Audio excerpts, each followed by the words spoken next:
What's going on, guys? This is Kraken King coming back at you, and today's video will be a how to use the Harbor Freight's electronic chainsaw sharpening tool. And let's get started, so hang tight.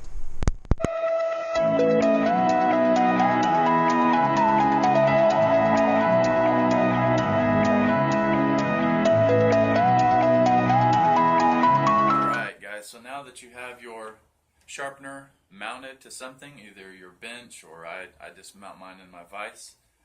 What you'll want to do is once you pull your chain off of your chainsaw, you want to make sure that you clean it really thoroughly so that you don't get any impurities from like the bar oil and all that into your cutting stone. So after you've cleaned it, then what you'll want to do is you'll want to set your angle. So if you unscrew this down here at the bottom, that releases this swivel part. There's an indicator right here that allows you to set your angle. Mine is at 30. You just have to look at your chain and the specifications of what you're going for. I am by no means a professional. I am just bringing you guys along for the ride. So once you set your angle, then what you'll want to do is lock this down, tighten this up. On this particular model, whenever you pull this little handle right here, it grabs your chain. So what you'll want to do is set the tension for your lock. Mine's already set. I usually raise it up and set it on top of the lock, but it's whatever you want to do. But one thing is to be consistent with your sharpening. So after you have set the lock, then step 5 would be set your depth. So I will bring you in a little bit closer here, and I'll show you what I mean by that. Okay, so for step 5 to set your depth, this is what I mean by set your depth. So if you come in here and look, when you push all the way down, looks like this is the depth handle right here. See how that screw hits that right there, won't allow it to go down any farther. So what you're going to want to do is obviously that looks like it is a little bit too far down. So I'm going to have to loosen this up here and adjust this down a little bit more to keep it from going down so far. Looks like I could go down a little bit more.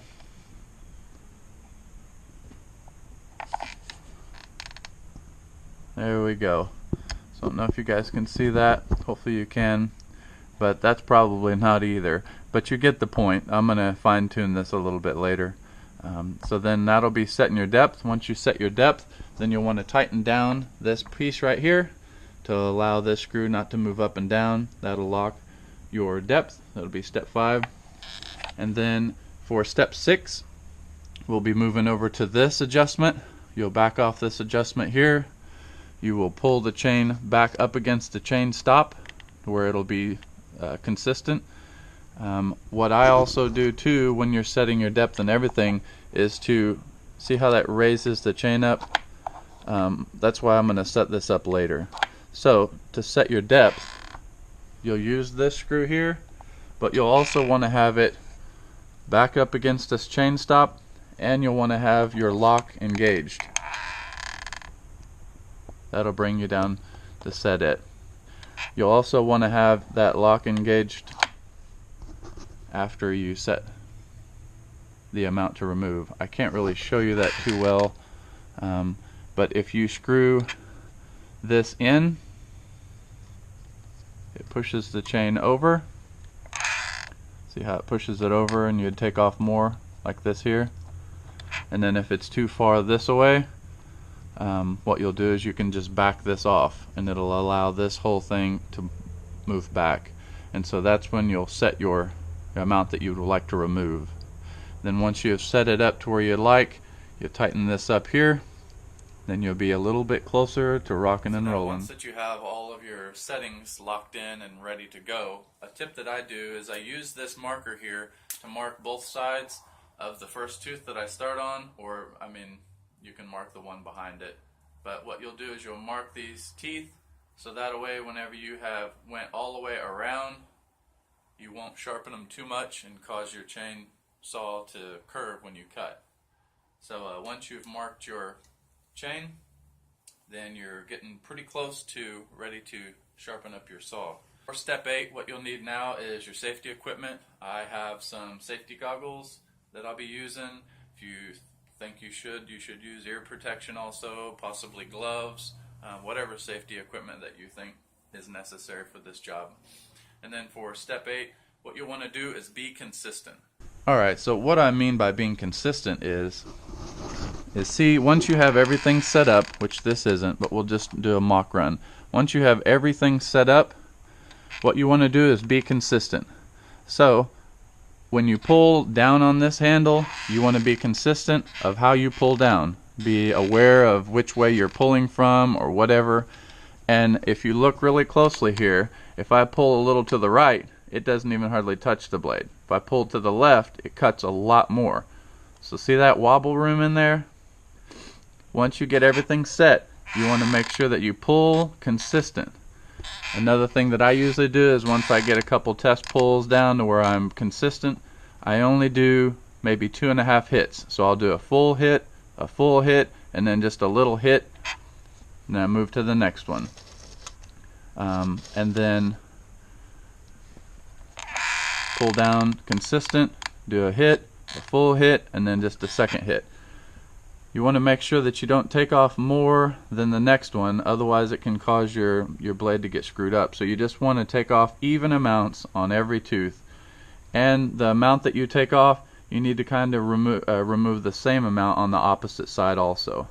So there's some of the tips and tricks. I've got the tripod set up, so what I'm going to do now is actually adjust all this, get it set up, and then I'm going to just bring you along for at least a few of these to kind of show you the process that I use. It's kind of a systematic step-by-step task. Once you run it through, you have to back it off, I have to lift it up, lock your lock down, then be consistent on your pulls, 2.5 hits, move to the next one, drink your coffee, dance around the shop, whatever you do. So hang tight while I set this all up. I'll be right back. Alright, so once you have everything set up, you got your angle locked down tight, got your handbrake locked down to where you like, you got your removal amount set down to how you'd like it, and you also have the depth set and tightened. I don't know if you'll be able to see this, but I'll try to do it from over here. Whenever I squeeze this here, it kind of brings it up a little haphazardly. What I do is I raise the chain up on top of that little piece of metal, I slide it back against the stop, down all the way tight, then I grip it nice and tight like this, and I usually pull down with my right hand because I can kind of pull away from it or give it a little bit more. Just start up your machine, and then like I said, just be consistent.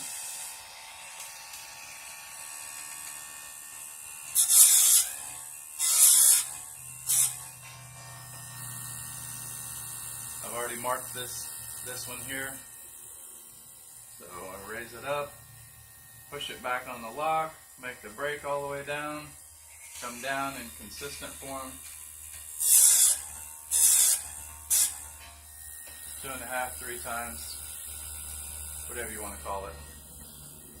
Lift it up, hit the brake, push it down, push it back, hit the brake, come down. Alright, and so now once you get all the way around, you'll see that you have your marked chain, and you'll know when to stop. That's whenever you will take the chain, you'll swap this angle over here, and then you'll repeat steps 3 through 6, which is step 3 would be set your angle, step 4 would be set your lock, step 5 is set your depth, and then step 6 is set the removal amount right here. So that's going to conclude it for this video. I hope that you've enjoyed it or found it helpful. If you have, hit the thumbs up button. It helps it to be seen by other people. And also, leave a comment if you actually have bought this unit and have been using it for a period of time. I'd like to know about how long the motors and the stone lasts. I've had mine for about 2 to 3 years, I think. And also, any tips or tricks that I might have missed in this video, post them in the comments below to help others that have found this. So until next time, stay cool.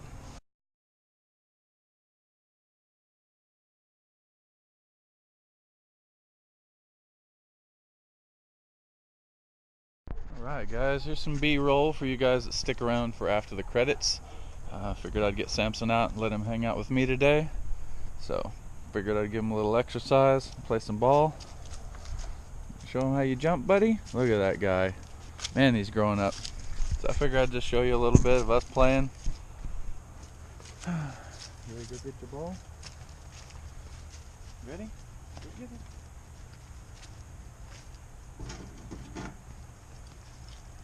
Bring me your ball. Come here. Good boy.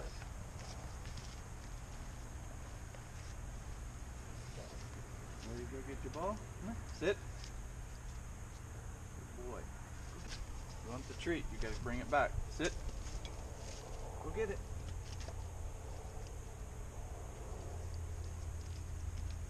Bring me the ball. Good boy. Good boy. Good job, buddy. You did it. Ready to get another treat? Sit. Good boy. Go get it. Go get your ball.